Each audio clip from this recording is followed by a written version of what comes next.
له فلا مضل له ومن يضلل فلن تجد له وليا مرشدا وأشهد أن لا إله إلا الله وحده لا شريك له وأشهد أن محمدا عبده ورسوله اللهم صل وسلم وبارك على نبينا محمد وعلى آله وصحبه وسلم تسليما مزيدا. وبعد ikhwani wa akhwati fid din azzakumullah. Bapak-bapak, ibu-ibu, saudara-saudari sekalian, jamaah salat maghrib Masjid Ami Abdullah yang dimuliakan oleh Allah Subhanahu wa taala.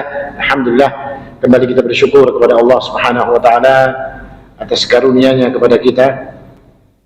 Allah mudahkan hari ini buat kita untuk bisa beribadah kepada Allah Subhanahu wa taala, dan kita berharap Allah akan senantiasa memberikan kemudahan bagi diri kita untuk ibadah-ibadah yang akan kita lakukan, dan semoga Allah Subhanahu wa taala juga menerima ibadah yang kita sudah melakukannya. Amin ya rabbal alamin. Ikhwani wa akhwati fid din azzakumullah, berkaitan dengan Rasulullah sallallahu alaihi wasallam adalah satu perkara atau satu tema yang kita mungkin tidak akan ada habisnya dan tidak akan ada bosannya di dalam membicarakan tentang beliau. Dan terkhusus di saat ini, di bulan Rabiul Awal, bulan yang diyakini sebagai bulan kelahiran Nabi SAW, maka manusia atau kaum muslimin, kaum mukminin, mereka berlomba-lomba untuk menunjukkan cinta mereka kepada Nabi SAW dengan berbagai macam cara untuk menunjukkan kecintaan mereka. Dan cinta kepada Nabi SAW ini adalah hal yang memang harus. Cinta kepada Nabi SAW dengan merasa berbahagia atas kelahiran beliau SAW adalah memang perkara yang sudah semestinya seorang muslim merasakannya. Karena kita ini akan gembira dengan adanya Rasul yang diutus kepada kita. Kenapa kita harus gembira?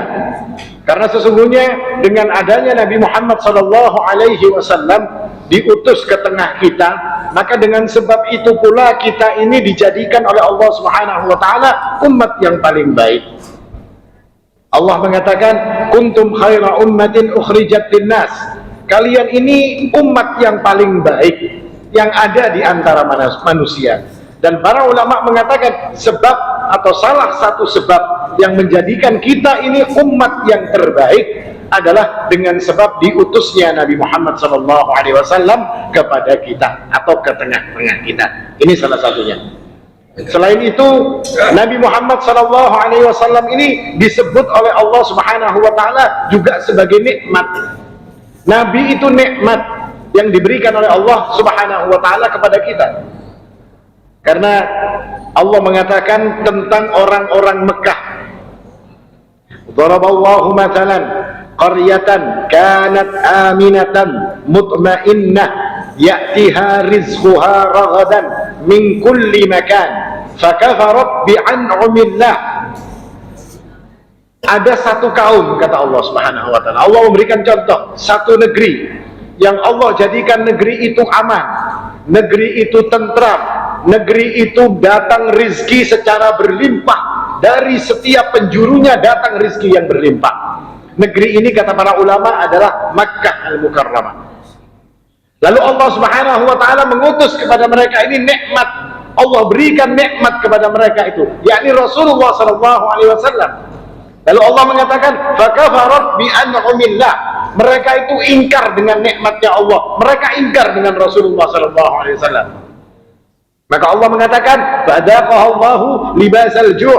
Lalu Allah Subhanahu wa taala menimpakan kepada mereka ini kelaparan.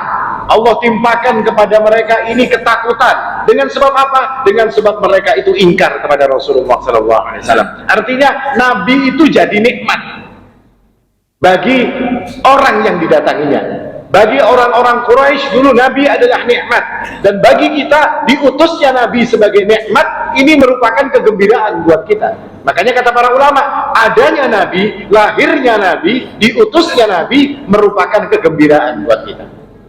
Lalu yang berikutnya, Nabi itu juga dikatakan sebagai rahmah. Nabi mengatakan innama bu'ithu rahmatan. aku ini diutus sebagai pembawa rahmat. Allah juga mengatakan, wa ma arsalnaka illa rahmatan lil alamin, dan tidaklah engkau wahai Nabi diutus kecuali sebagai pembawa rahmat. Apakah kita tidak senang kalau diberi rahmatnya Allah? Nabi adalah rahmat yang datang dari Allah Subhanahu wa taala. Makanya kita gembira dengan adanya Nabi itu, kita gembira. Karena apa? Karena ini rahmat yang diberikan oleh Allah Subhanahu wa taala. Keutamaan lain lagi yang menjadikan kita ini harus bergembira dengan adanya Rasulullah, Nabi itu sirajan munira, lampu yang menerangi, yang dikatakan oleh Allah yukhrijuhum minadh-dhulumati ilan nur, yang mengajak mereka untuk keluar dari kegelapan menuju kepada jalan yang terang. Kita jadi kenal dengan tauhid dengan sebab adanya Rasulullah SAW. Kita jadi kenal dengan yang namanya sunnah karena ada Nabi SAW. Kita bisa membayangkan, Pak, bagaimana kalau kita ini tidak punya Nabi, kita ini nggak ada Nabi Muhammad SAW yang diutus kepada umat kita ini. Kepada kita ini saat ini tidak ada Nabi. Mungkin hari ini kita mungkin ada yang nyembah batu, ada yang nyembah pohon, ada yang nyembah api. Karena Nabi yang mengajarkan kepada kita, melalui lisannya kita diajarkan untuk keluar dari kegelapan menuju kepada jalan yang terang, dari syirik kepada tauhid, dari khurafat kepada perkara-perkara yang benar, dari bid'ah menuju kepada yang sunnah. Itu semua dari Nabi SAW. Maka wajib bagi seseorang untuk gembira dengan adanya Nabi SAW. Yang berikutnya juga, Nabi itu dikatakan oleh Allah Subhanahu wa taala sebagai pengaman daripada azab.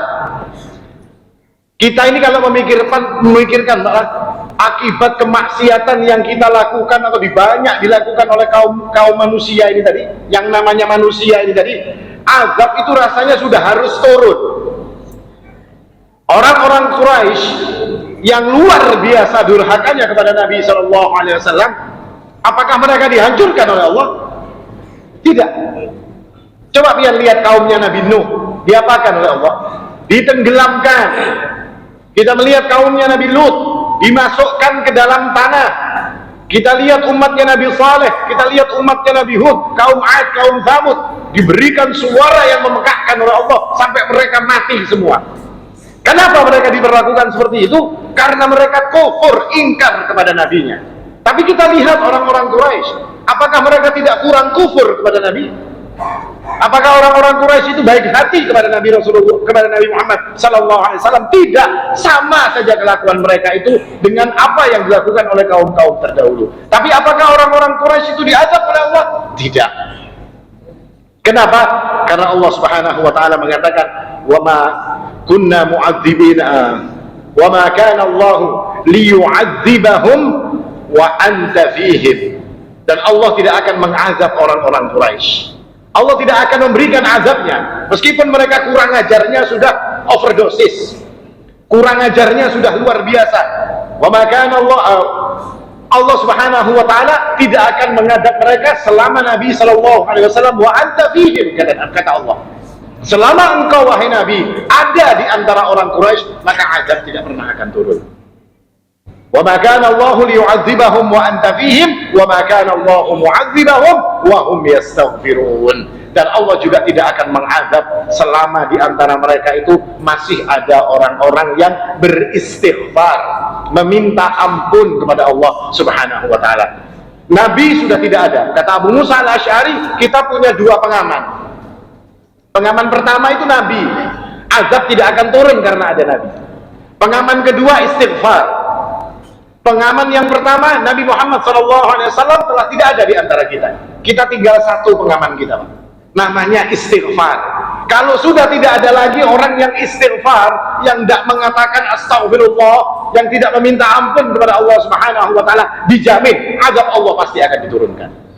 Karena kita cuma tinggal punya satu pengaman. Dengan banyaknya maksiat yang ada pada hari ini, dengan maraknya kedurhakaan kepada Allah Subhanahu wa taala pada hari ini, tapi tidak ada azab yang keras yang diturunkan oleh Allah. Kenapa? Karena masih banyak orang-orang yang beristighfar, masih banyak orang-orang yang mengangkat tangan mereka untuk meminta ampun kepada Allah Subhanahu wa taala. Dan semua ini, kata para ulama, berkaitan dengan Rasul sallallahu alaihi wasallam, sehingga orang dengan lahirnya Nabi, dengan adanya Nabi, menjadikan mereka itu gembira. Dan memang wajar seseorang harus gembira dengan kenikmatan yang luar biasa yang diberikan oleh Allah Subhanahu wa ta'ala. Artinya dengan sebab semua kebaikan yang ada tadi, keluar dari syirik menuju tauhid, adab diamankan, jadi nikmat yang besar dari Allah, jadi sirajan munira, lampu yang menerangi dari kegelapan menuju kepada jalan yang terang. Semua ini dengan sebab Nabi. Maka wajar seseorang itu menjadi senang dengan adanya Nabi Muhammad SAW.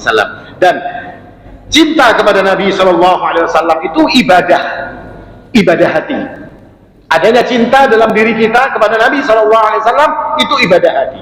Dan cinta kepada Nabi SAW ini yang akan bisa jadi ukuran seberapa besar iman kita kepada Allah Subhanahu wa ta'ala. Sekuat apa iman kita, itu diukur dari cinta kita kepada Rasulullah Sallallahu Alaihi Wasallam. Nah ini gambaran umumnya tentang nikmat Nabi Sallallahu Alaihi Wasallam yang diberikan kepada kita. Dan kita melihat banyak manusia itu menunjukkan rasa cintanya kepada Nabi dengan berbagai model. Zaman Nabi dulu ada yang suka bersyair memuji Nabi. Mereka bersyair memuji Rasulullah SAW. Di zaman kita ini juga ada yang model seperti ini.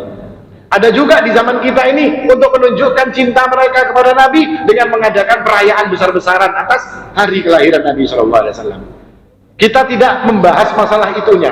Akan tetapi para ulama mengajarkan seperti apa yang paling ideal, seperti apa yang paling tepat sempurna untuk menunjukkan cinta kita kepada Rasulullah SAW. Maka para ulama mengatakan ada beberapa hal. Yang pertama adalah menjadikan kecintaan kepada Nabi itu, yang pertama, cinta yang ideal kepada Nabi itu seperti apa? Menjadikan cinta kepada Nabi SAW itu melebihi cinta kita pada apapun. Allah Subhanahu wa ta'ala berfirman, "Qul," katakan wahai Nabi, "in kana aba'ukum wa abna'ukum wa ikhwanukum wa azwajukum wa ashiratukum." Katakan, jika bapak-bapakmu atau anak-anakmu atau saudara-saudaramu atau istri-istrimu, wa ashiratukum atau keluarga-keluargamu, wa amwalun iqtaraftumuha atau hartamu, wa tijaratun takhsawna kasadaha atau harta yang kalian takut menjadi rugi dengan, atau perdaganganmu yang kalian takut menjadi rugi dengannya, wa masakinu tardawnaha atau rumah-rumah kalian yang kalian senang dengan rumah kalian, ahabba ilaikum minallahi wa rasulih, lebih kalian cintai daripada Allah dan Rasulnya, maka kata Allah Subhanahu wa ta'ala, wa jihadin fi sabilih fatarabbasu hatta ya'ti Allahu bi amrih, maka tunggu sampai Allah akan mendatangkan urusannya berkenaan dengan cinta kalian kepada Nabi yang masih kalah dengan apa yang disebutkan oleh Allah Subhanahu wa ta'ala. Kalau kita lihat semua yang disebut Allah itu yang paling kita cintai. Allah mengatakan, "In kana aba'ukum," bapak-bapak, cinta kita dengan orang tua kita. "Wa abna'ukum," anak-anakmu, itu adalah perkara yang paling kita cintai hari ini. "Wa azwajuk wa ikhwanukum," saudara-saudaramu, teman-temanmu, kalian cinta. "Wa azwajukum," istri-istrimu. "Wa amwalun iqtaraftumuha," hartamu adalah yang paling kamu cintai. "Wa tijaratun takhsawna kasadaha," dan perdagangan yang engkau usahakan itu juga yang paling engkau cintai.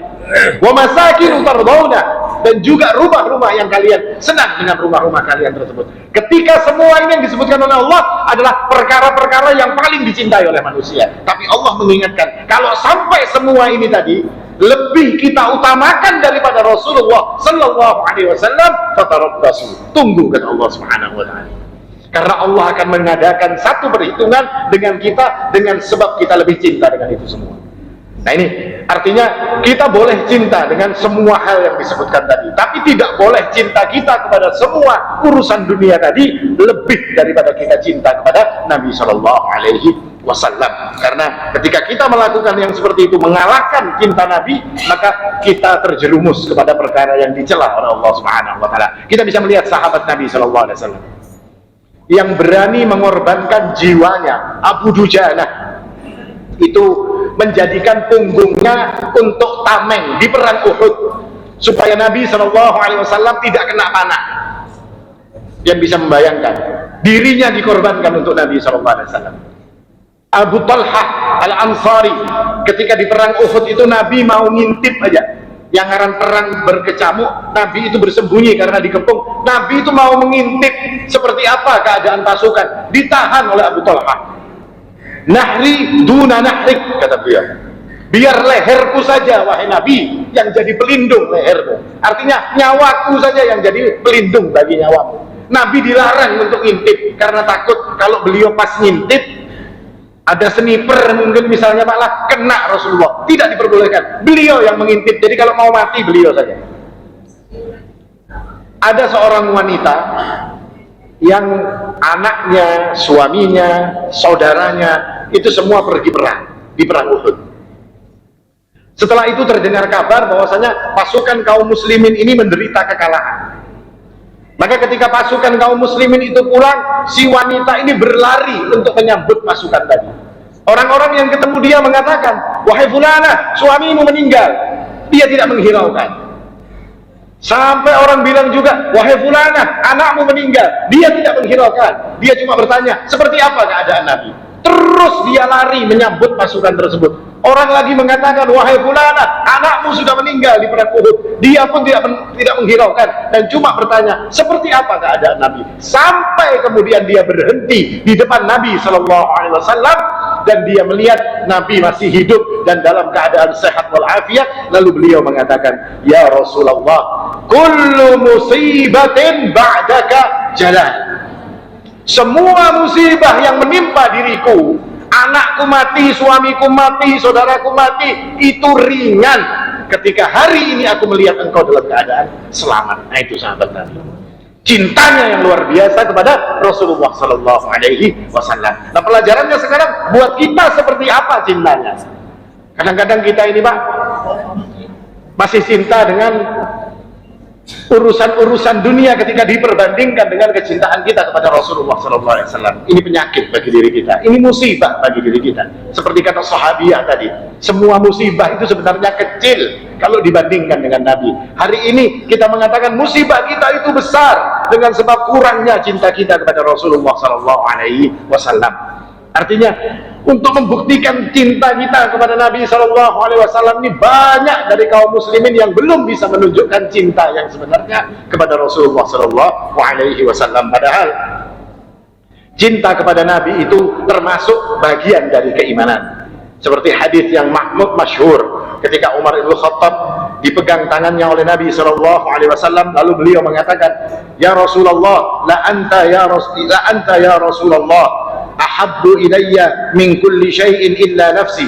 Engkau ini wahai Rasulullah lebih aku cintai dari segala sesuatu kecuali dari diriku sendiri. Kata Al-Khattabi, cinta manusia kepada dirinya itu jibillah. Jibillah itu bawaan. Tidak ada Pak orang yang tidak cinta kepada dirinya.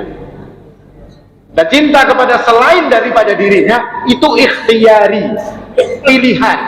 Ada sesuatu yang menjadikan sebab kita cinta dengan selain daripada diri kita. Kalau dengan diri kita, itu pasti orang cinta dengan dirinya.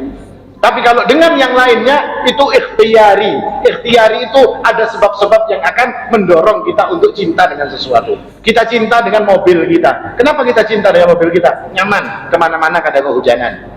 Kita cinta dengan istri kita, ada sesuatu yang menjadikan kita cinta dengannya. Kita cinta dengan anak kita, ada sesuatu yang menjadikan kita ini cinta dengan anak kita. Tapi cinta kepada Nabi SAW juga banyak sebab yang menjadikan kita harus lebih cinta bahkan daripada diri kita sendiri. Lalu Nabi mengatakan kepada Umar ibn Khattab, la yu'minu ahadukum hatta akuna indahu ahabba ilaihi min nafsihi. Tidak beriman, tidak sempurna iman seseorang kepada Allah Subhanahu wa ta'ala. Iman kalian tidak sempurna sampai dia menjadikan aku lebih dicintai daripada dirinya. Langsung Umar bin Khattab berubah. Beliau mengatakan, al-an fal antal an wallahi ahabbu ilayya min nafsi. Sekarang engkau wahai Rasulullah lebih aku cintai daripada diriku. Maka Nabi pun mengatakan, al-an ya Umar. Artinya sekarang imanmu sudah sempurna. Dengan sebab lebih mencintai dirinya lebih mencintai Rasulullah daripada dirinya. Karena ukurannya itu diri kita, Pak. Diri kita itu pasti kita cinta. Kalau yang namanya harta itu bisa jadi orang sudah tidak ada lagi, sebagian orang yang tidak suka lagi dengan hartanya. Harta itu hari ini kita cintai, tapi kayaknya kan sudah kada cinta-cintai lagi. Pian hari ini beli jam tangan baru, Pak. mereknya Rolex, harganya 2 miliar misalnya, ya. Cinta nggak ada, Pak? Cinta kalau lawan ini? Sudah kira-kira 20 tahun lagi, kemudian sudah rusak mesinnya, karatan dan segala macam, dijual cuma payu 200.000. Cintalah lagi dengan jam itu. Sudah ada lagi, kenapa sudah murah? Tapi cinta kepada Rasulullah SAW tidak akan bisa berkurang. Makanya cinta kepada diri pun itu akan bisa hilang berhadapan dengan cinta kita kepada Nabi SAW. Dan contohnya para sahabat tadi. Ini yang pertama. Kalau pertanyaannya sekarang, kalau sahabat itu mau membuktikan cintanya, bisa. Abu Dujanah dengan meletakkan punggungnya. Si wanita itu dengan menyuruh anak istri, suaminya, anaknya dan saudaranya untuk membela Nabi. Yang lain-lainnya juga yang seperti itu. Nah, kalau kita hari ini kayak apa? Saat Nabi SAW sudah tidak ada lagi di antara kita. Saat Nabi kita akan menunjukkan cinta kita kepada Nabi dengan pengorbanan jiwa kita, tidak bisa lagi. Karena Nabi sudah tidak ada. Maka cara bagi orang-orang hari ini yang Nabi SAW sudah tidak bersama kita lagi, maka kata para ulama, bagaimana caranya untuk menunjukkan cintanya? Al-iqtida'u bih wal isti'malu sunnatih wa ittiba'u aqwalih wa af'alih, dengan mengikuti, mencontoh Nabi dan memakai sunnah-sunnahnya, mengikuti perkataannya dan perbuatan-perbuatannya, wamtithali awamirih, dan mentaati perintah Rasul, wajtinabi nawahih, dan menjadikan kita menjauh daripada apa-apa yang dilarang oleh Nabi SAW. Maka ini bentuk bahwasanya kita itu cinta kepada Nabi SAW. Kenapa, Pak, kita harus taat mutlak kepada Rasulullah? Karena tidak ada manusia yang menyuruh kepada kita itu kecuali untuk kebaikan, kecuali Nabi. Tidak ada manusia. Kita ini, Pak, orang lain meskipun pian bilang orang itu cinta dengan saya, pasti dia akan pernah menyuruh sesuatu yang tidak baik. Ini istri mengatakan cinta kepada suaminya, terus si istri membisiki suaminya, bah, kayaknya ada proyek di sana, ya kan, pian ACC, ya, kalau biar kayaknya fee-nya lewat ulun aja, biasanya kayak itu, apa namanya, gratifikasi, ya kan. Bah, kita hendak ke Amerika, bah, daripada naik pesawat Garuda larang bayarnya, mending kita menginjam pesawatnya ke kawanan kita, ya, kalau pakai jet pribadi misalnya, ya kan. Kenapa? Ini menyuruh kepada yang jelek ini sebenarnya. Atau si anak misalnya minta kepada bapaknya sesuatu yang mungkin bapaknya akhirnya disuruhnya, pian kayak ini aja Pak, pian kayak ini aja Pak, biar kawan ini kawan ulun ada kayak manusia, Pak, seperti apapun pian cinta kepada mereka, pasti ada sesuatu yang jelek yang kita disuruhnya. Tapi Nabi SAW tidak pernah menyuruh yang jelek kecuali kebaikan-kebaikan yang disuruh kepada kita oleh beliau SAW. Makanya Nabi itu dikatakan laqad kana lakum fi rasulillahi uswatun hasanah. Pada diri Nabi itu ada contoh yang baik. Mau nyontoh apanya Nabi, semua baik, tidak ada yang jelek. Jangankan dia mencontoh sholatnya Nabi, dia contoh cara bersisirnya Nabi itu baik. Jangan cuma mencontoh yang ibadah-ibadahnya, cara berjalannya Nabi kita contoh, itu baik. Coba pian hendak berjalan gayanya siapa itu musuhnya yang gulat, Habib itu siapa musuhnya? Berjalannya bina mau ulu-ulu itu kalau di kelayan bisa ditimpa surang. Berjalannya bina membari muar, ya kan? Tapi cara jalannya Rasulullah itu baik. Cara bersisirnya, cara beliau tersenyum, cara beliau tertawa, semua yang kita tiru dari Nabi itu baik, tidak ada yang tidak baik. Nah, makanya ketika orang itu cinta kepada Nabi, menjadikan Nabi itu sebagai patokan di dalam hidupnya. Ada uswah hasanah pada diri Nabi SAW. Uswah dalam apa? Dalam semuanya. Menjadi kita mencontohkan Nabi di dalam urusan keluarga. Bagi bapak-bapak, jadilah orang yang meniru Nabi SAW. Nabi mengatakan, khairukum li ahlih. Yang paling baik di antara kalian adalah yang paling baik dengan keluarganya. Wa ana, kata Nabi, khairukum li ahli. Aku orang yang paling baik dengan keluargamu. Seperti apa Rasulullah itu dengan keluarganya? Kita baca sejarahnya, Pak. Seperti apa Nabi itu kalau di rumah berhubungan dengan istrinya, membantu istrinya, dan seperti apa kita tiru apa yang dilakukan oleh Rasulullah SAW. Seorang wanita pernah datang kepada Nabi SAW. Lalu dia bertanya kepada Nabi tentang berbagai hal. Lalu Nabi bertanya kepada dia, wahai fulanah, seperti apa engkau dengan suamimu? Maka orang ini mengatakan, saya ini selalu menuruti semua perintahnya wahai Nabi, kecuali yang saya tidak mampu. Maka Nabi SAW pun berkata, kaifa anti fa innahu naruki wa jannatuki. Seperti apa keadaanmu dengan suamimu, kata Nabi SAW, maka suamimu lah yang akan menentukan dirimu itu menjadi ahli surga atau ahli neraka dengan hubunganmu dengan suamimu seperti apa. Itu contoh dari Nabi SAW. Nabi dijadikan contoh dalam ibadah. Seperti apa sholat Nabi, seperti apa puasa Nabi, seperti apa jihadnya Nabi, seperti apa sedekahnya Nabi SAW.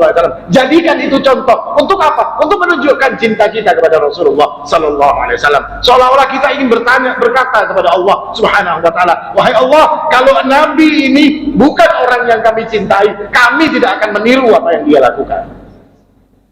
Ini dalam perkara ibadah, ditiru. Jangan pernah ikut-ikut perkara-perkara yang tidak diajarkan oleh Rasulullah SAW. Bagaimana Nabi SAW dengan anak kecil? Pian kayak apa dengan anak kecil? Ketujuh mengibit, ya kalau ketujuh mengetek telinganya. Ada ketujuh lawan kakanakan, ribut-ribut kakanakan ini mau jadi kita, ya Pak. Itulah bapak-bapak. Kalau kedatangan cucu sakit kepala, Pak. Nabi tidak seperti itu. Bahkan Rasulullah SAW begitu penyayang kepada cucu-cucunya, kepada anak-anak kecil. Berapa banyak cerita tentang anak-anak kecil yang digonceng oleh Nabi SAW. Ada satu risalah yang menjelaskan tentang anak-anak kecil yang pernah digonceng oleh Nabi SAW dengan onta atau keledai. Seperti apa ketika beliau itu bertemu dengan Hasan radhiyallahu anhu atau Husain radhiyallahu anhu atau Umamah, yang sampai Umamah itu Nabi sholat digendong oleh Nabi. Umamah itu cucunya Nabi dari Zainab. Ini begitu sayangnya beliau kepada anak-anak kecil. Itu contoh buat kita. Jangan kita hari ini contohnya contoh Nabi, tapi kalau sudah lawan kakanakan pengamukan, salah sedikit kakanakan diketek telinganya, salah sedikit dikibit kakanakannya. Bukan itu, Nabi tidak pernah seperti itu. Ini contoh. Bahkan para sahabat itu menjadikan Nabi itu sebagai contoh untuk perkara-perkara yang mubah. Perkara mubah, kita mau niru Nabi boleh, mau tidak meniru boleh. Seperti sebuah riwayat dikatakan dari Abdullah bin Umar radhiyallahu anhuma, suatu hari beliau berjalan, yudiru naqatahu fi makan. Dia memutar ontanya di satu tempat, diputar aja ontanya, dihadap sana, dihadap tangannya ke sana. Lalu orang-orang bertanya, fasu'ila anhu, lalu orang-orang bertanya, wahai Ibnu Umar, kenapa engkau memutar ontamu di tempat itu? Maka beliau mengatakan, la adri, saya tidak tahu. Kenapa saya putar onta saya di sini? Illa, kecuali inni ra'aitu Rasulullah sallallahu alaihi wasallam fa'alahu wa fa'altuhu. Kecuali saya melihat Nabi pernah melakukannya di tempat ini. Nabi memutar ontanya, maka aku pun melakukan memutar onta tersebut di tempat ini. Ini perkara mubah. Perkara mubah yang lain, Ibnu Umar itu memakai sandal, namanya sandal sibtiyah. Sandal sibtiyah itu sandal yang terbuat dari kulit dan disemir, warna semirnya itu kuning. Dia ditanya, kenapa engkau wahai Ibnu Umar memakai sandal ini? Karena Rasulullah memakai sandal seperti ini. Bayangkan, karena cintanya kepada Rasulullah. Hari ini kan kita juga seperti itu. Sampai itu anak-anak muda-muda, gadis-gadis kecil-kecil yang pakai baju-baju Korea itu tadi, ya, yang lelakian sampai jadi orang-orang kayak Korea-Koreaan, lelakian sampai pakai apa namanya, skincare supaya mukanya kinclong. Lelakian ini skincare, pakai skincare supaya kayak orang-orang Korea. Kalau ditakuni, kalau berduit kayak apa? Hendak operasi jadi. Muhanya hendak dioperasi supaya kayak artis Korea. Saking cintanya dia sampai seperti itu. Padahal yang ditiru itu haram hukumnya. Muha sudah bagus-bagus dioperasi diganti-ganti, ya Pak. Tidak boleh ini. Tapi Rasulullah dalam perkara yang mubah saja, para sahabat itu ingin menirunya. Nah ini bukti apa? Bukti cinta seseorang kepada Nabi Sallallahu Alaihi Wasallam. Artinya semua yang dilakukan oleh Nabi itu adalah contoh yang baik bagi kita. Lalu seperti apa lagi untuk menunjukkan cinta kita kepada Nabi? Yang ketiga, wujubu ta'atihi sallallahu alaihi wasallam. Wajib untuk taat kepada Nabi sallallahu alaihi wasallam. Karena Allah Subhanahu wa taala mengatakan, "Man yuti'ir rasulah faqad ata'a Allah." Barang siapa yang taat kepada Rasul, berarti dia taat kepada Allah. Kenapa? Karena yang dikatakan oleh Nabi SAW itu tidak ada yang tidak bersumber dari Allah. Wa ma yantiqu 'anil hawa. Nabi tidak pernah berbicara dalam membawa hawa nafsunya. Tidak. Semua yang dikatakan itu adalah wahyu yang disampaikan oleh Allah Subhanahu wa taala kepada beliau. Makanya ketika Abdullah ibnu Amr itu menulis semua perkataan Nabi ngomong apa ditulis. Ikut dia dengan Nabi, setiap Nabi ngomong ditulis, Nabi ngomong ini ditulis, sampai orang-orang bilang, "Wahai Abdullah bin Amr, jangan kamu tulis itu perkataan Nabi, nanti kecampur-campur dengan perkara-perkara yang bukan termasuk dalam urusan agama." Lalu Abdullah bin Amr lapor kepada Nabi, "Wahai Nabi, orang-orang menegur saya seperti ini dan seperti ini." Maka kata Nabi SAW, "Tulis," kata Nabi, "tulis apa yang aku katakan, karena tidak keluar daripada mulutku ini," kata Nabi SAW, "kecuali semua adalah kebenaran." Artinya apa yang diomongkan oleh Nabi itu semua benar, tidak ada salahnya. Kalau ada perkataan Nabi yang kita anggap salah, berarti kita yang salah. Kalau kita ngotot perkataan Nabi itu yang salah, otak kita yang perlu dibetulkan. Otak kita yang salah, hati kita yang salah. Ketika mengatakan ada perkataan Nabi, itu yang keliru. Karena hari ini banyak orang-orang liberal, itu nanti sabda-sabda Nabi diputar-putar, salah itu ada kalah lagi. Kita tidak boleh lagi mengikuti yang begini, tidak boleh lagi mengikuti yang begitu. Ini perkataan orang-orang baru yang otak-otak mereka sudah dicuci, dan otak-otak mereka ini sudah menjadi otak yang kotor. Dan ketaatan kepada Nabi itu mutlak, hukumnya mutlak, wajib, tidak boleh tidak. Orang harus selalu sami'na wa ata'na dengan apa yang diperintahkan oleh Nabi Sallallahu Alaihi Wasallam dan apa yang dilarang oleh Nabi Sallallahu Alaihi Wasallam. Ini yang ketiga yang dikatakan oleh para ulama. Lalu yang berikutnya adalah kalau diperintahkan untuk taat kepada Nabi, maka yang dilarang adalah menyelisihi Nabi. Banyak orang menyelisihi Nabi dalam masalah apa? Dalam macam-macam, Pak. Dalam masalah ajaran agama. Yang halal dijadikan haram, yang haram dijadikan halal. Hari ini sudah mulai musim, Pak. Yang dulu tidak boleh sekarang boleh, yang dulu boleh sekarang tidak boleh, merubah-rubah ajaran agama. Ini hukumnya kufur, keluar dari agama.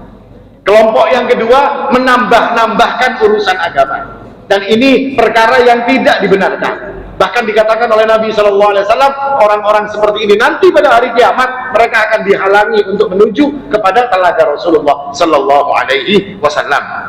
Termasuk juga adalah membenci sunnah Nabi SAW. Kita ini, Pak, hari ini kalau tidak bisa menjalankan sunnah Nabi, minimal jangan benci orang yang menjalankan sunnah Nabi. Orang melakukan menjalankan sunnah Nabi, tidak usah dibenci, biarkan, itu sunnah Nabi, kata beliau. Jangan dibenci, meskipun kita tidak mampu untuk melakukannya. Karena sifat manusia itu, kalau dia tidak bisa, terus hasad, terus dia benci orang yang melakukan yang seperti itu. Kita misalnya karena begawe di kantor kada boleh ingun jenggot, ya kalau. Sedangkan kita tahu jenggot itu sunnah. Jangan dibilang, Pak, orang yang pakai jenggot kayak kambing, jangan. Kita tidak bisa melakukan seperti itu, sudah cukup diam. Kita akui itu sunnahnya Nabi kok. Lo antum kenapa tidak melakukannya? Saya belum mampu, saya belum bisa untuk melakukannya. Tapi jangan dicela orang yang melakukan atau menjalankan sunnah Nabi Sallallahu Alaihi Wasallam. Ini satu hal lagi, saya cepatkan aja, Pak.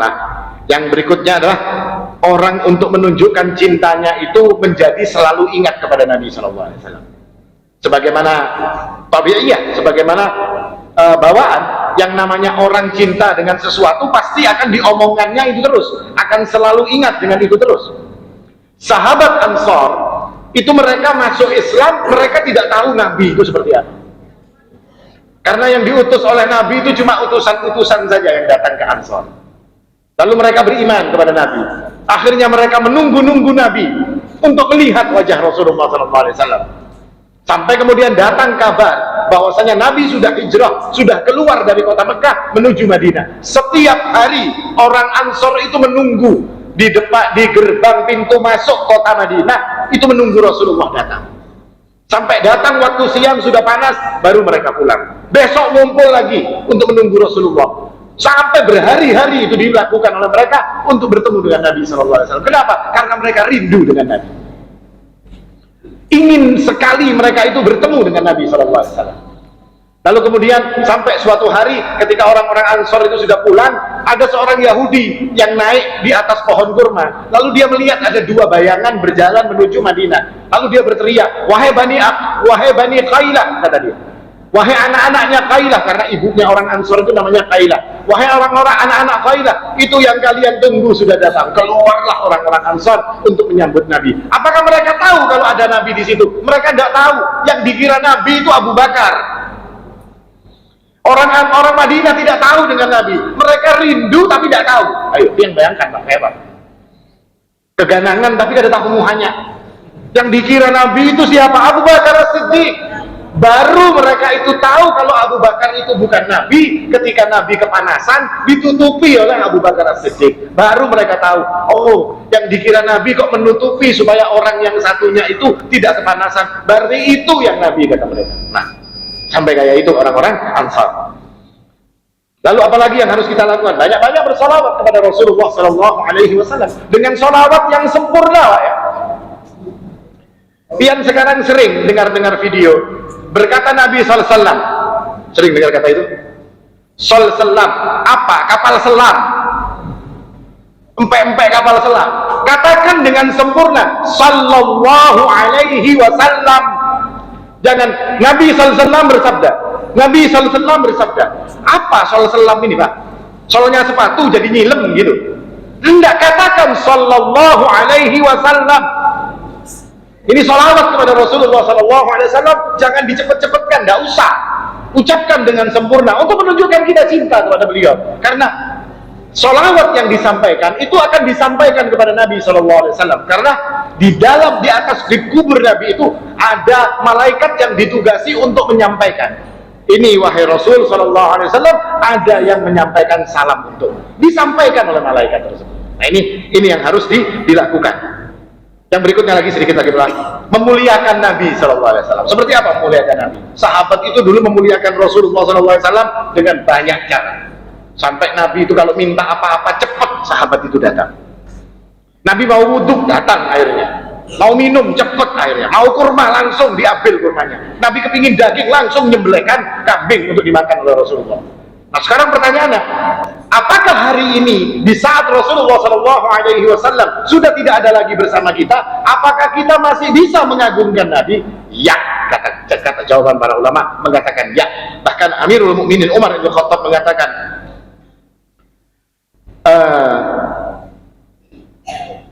Amirul Mukminin laqad harasa Amirul Mukminin Umar bin Khattab radhiyallahu anhu ala ta'limin nasi ta'ziman Nabi sallallahu alaihi wasallam mayyitan ka ta'zimihi hayyan.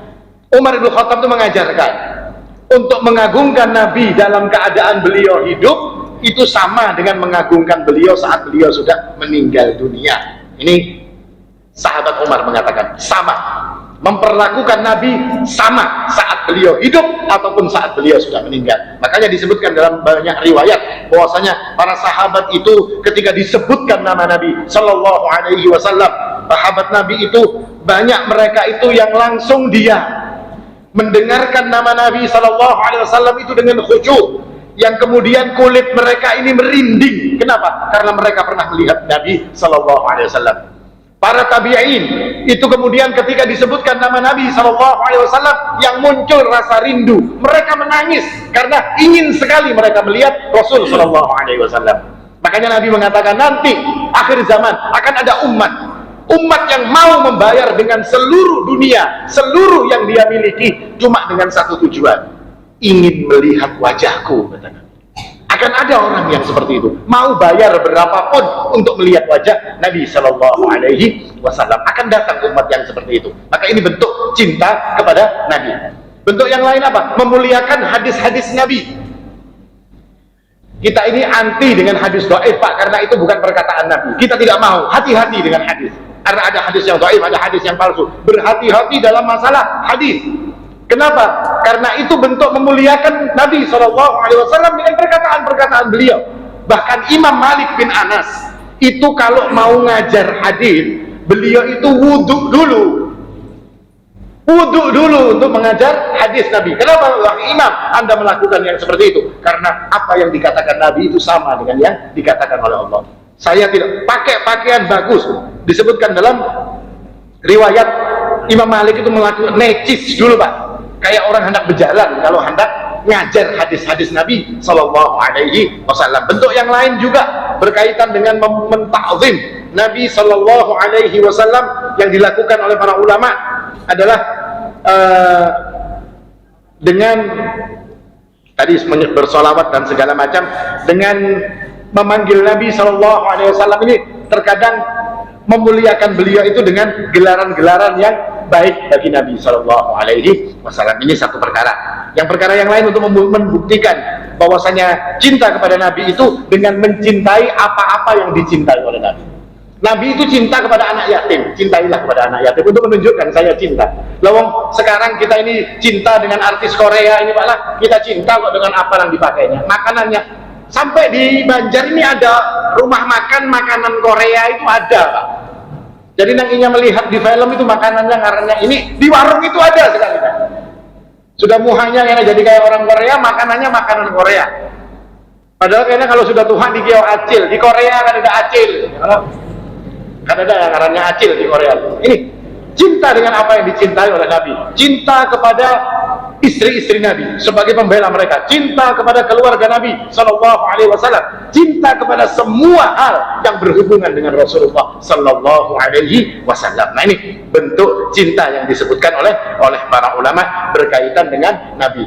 Kalau sudah cinta dengan yang dicintai Nabi, maka harus benci dengan yang dibenci oleh Nabi. Nabi benci dengan apa? Kita baca Pak, pelajaran-pelajaran itu kita baca untuk menunjukkan cinta kita kepada Rasulullah SAW. Tahu kita, oh Nabi tidak suka dengan ini, kita tidak akan melakukan. Nabi benci dengan ini, kita tidak akan mengerjakannya. Nah ini bentuk-bentuk yang disebutkan oleh para ulama berkaitan dengan cinta kepada Rasulullah SAW. Dan sedikit 2 menit saya minta waktu, hukumnya merayakan Maulid itu apa? Kita ini kadang-kadang masih ada informasi yang miss. Kalau antum ditanya, yang pertama mengadakan Maulid siapa? Yang pertama mengadakan Maulid orang Syiah. Dikatakan yang pertama mengadakan Maulid itu orang Syiah dari dinasti Fatimiyah. Tidak, bukan orang Syiah yang mengadakan. Yang digembor-gemborkan kan ini. Jadi kalau ada orang Maulid, oh ini mau umpati ajaran Syiah, bukan Syiah. Yang pertama kali mengadakan Maulid itu namanya seorang raja dari Irbil, namanya Raja Mudhaffar Abu Sa'id Al-Qubquri. Itu yang pertama mengadakan Maulid Nabi ini orangnya. Apakah dia orang Syiah? Bukan, dia Ahlus Sunnah. Bahkan para ahli sejarah memuji tentang solehnya orang ini. Orang ini orang yang soleh, tidak dicela urusan pemerintahannya, orang yang adil dalam urusan pemerintahannya. Ini dikatakan oleh Imam As-Suyuti, bahkan ini dikatakan juga oleh Syekh Asy-Syaukani. Imam Asy-Syaukani mengatakan yang pertama itu ini. Lalu terus orang-orang Syiah itu apa? Orang-orang Syiah itu memang benar mereka mengadakan Maulid, tapi bukan Maulid Nabi secara khusus. Mereka itu bikin Maulid Ali, Maulid Fatimah, Maulid Hasan, Maulid Husain, Maulid Rasul. Semua Maulid dijadikannya satu. Yang khusus Maulid Nabi itu Raja Irbil, namanya Mudhaffar Abu Sa'id namanya. Ini yang pertama kali. Jadi bukan orang Syiah. Makanya banyak salah informasinya seperti itu. Orang Syiah kata yang mengadakan Maulid, bukan. Orang Ahli Sunnah yang pertama mengadakan Maulid. Kata siapa? Kata Suyuti, kata Asy-Syaukani, dijelaskan juga oleh Ibnu Katsir dalam kitab tarikhnya seperti itu. Nah, terus hukumnya seperti apa? Nah, kalau hukumnya dalam Muhammadiyah, kita tidak bicara di lain malah. Dalam Muhammadiyah, ini perkara ijtihadi, yang tidak ada dalil menyuruh dan tidak ada dalil yang melarang. Tinggal dilihat seperti apa perbuatannya. Kalau melakukan Maulid itu dengan acara kajian akbar, silahkan antum lihat di tarjih, putusan tarjih. Ada pengajian akbar, terus menjelaskan tentang Rasulullah, menjelaskan tentang syama'ilnya, menjelaskan tentang, menceritakan tentang sejarah Nabi, maka di dalam Muhammadiyah itu tidak apa-apa. Karena hari ini pian jangan mengatakan anak muda sekarang tidak kenal dengan Nabi. Nabimu siapa? Bisa-bisa nabinya namanya Mulyono, ya Pak. Keliru. Padahal nabinya Muhammad bin Abdullah sallallahu alaihi wasallam. Banyak anak muda sekarang yang tidak kenal dengan Rasulnya, tidak tahu cerita nabinya, tidak kenal siapa nabi, seperti apa nabinya. Perlu ini diajarkan, perlu ini disampaikan kepada orang. Nah, yang jadi masalah kalau peringatan Maulid ini diembel-embeli dengan yang aneh-aneh, ya kan?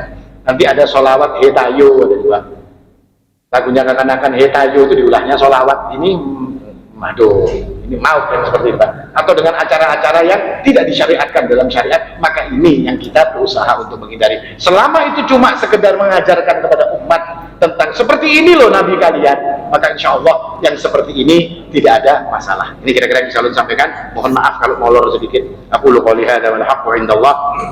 Subhanakallahumma bihamdik asyhadu an la ilaha illa anta astaghfiruka wa atubu ilaik. Wassalamu alaikum warahmatullahi wabarakatuh.